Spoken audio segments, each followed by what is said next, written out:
2024 के लोकसभा चुनाव से पहले बिहार के एक और नेता उपेंद्र कुशवाहा को वाई श्रेणी की सुरक्षा प्रदान की गई है। यानी अब उनके आसपास कमांडो नजर आएंगे और इस सुरक्षा के बाद सियासी गलियारों में चर्चा ये है कि बीजेपी नीतीश कुमार को घेरने की तैयारी में है उपेंद्र कुशवाहा के बहाने।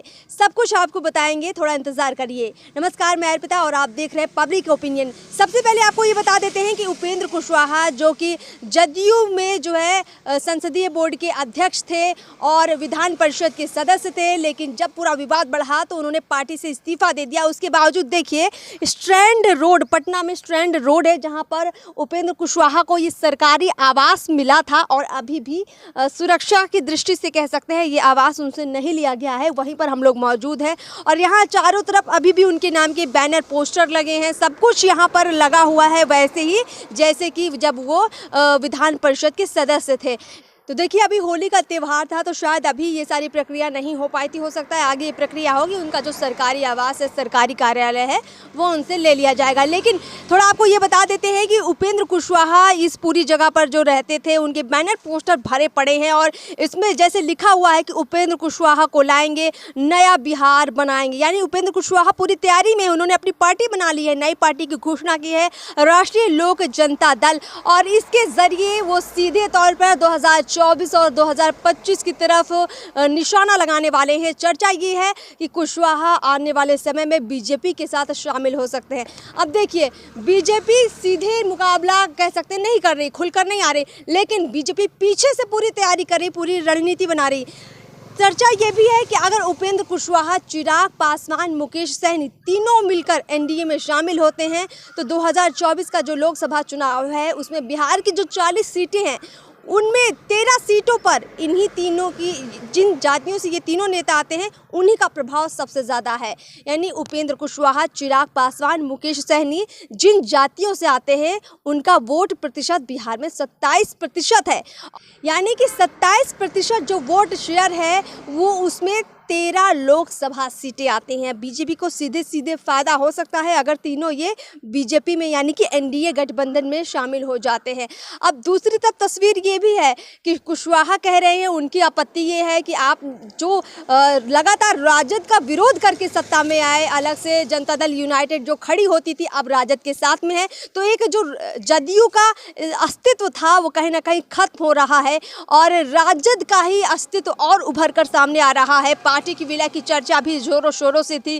कई मंचों से आपने भी सुना होगा कि नीतीश कुमार कहते दिखे कि तेजस्वी को आगे बढ़ाना है और इसीलिए कह सकते हैं कुशवाहा की पूरी नाराजगी है कि जो जदयू की अगुवाई है नीतीश कुमार अपने बाद जो है तेजस्वी यादव को देना चाहते हैं और इसीलिए कई लोग ये चर्चा करते हैं क्या जदयू का मर्ज जो है राजद में होने वाला है और इसी सारी नाराजगी से जदयू दो फाड़ हो गई और कुशवाहा जो है अलग हो गए। अब कुशवाहा को जो ये सुरक्षा दी गई है इसका फायदा बीजेपी बखूबी उठाएगी और उठाती दिख इसलिए रही है क्योंकि जो ये चुनावी समीकरण बनते हैं अंत में कौन किसके साथ जाता है, किस जाति के लोग किसके साथ ज़्यादा है, उसका असर चुनाव में दिखता है। आप सभी जानते हैं कि बिहार की राजनीति में जाति सबसे बड़ा मुद्दा रहती है और जाति के आधार पर यहाँ सबसे ज़्यादा वोट पड़ते हैं।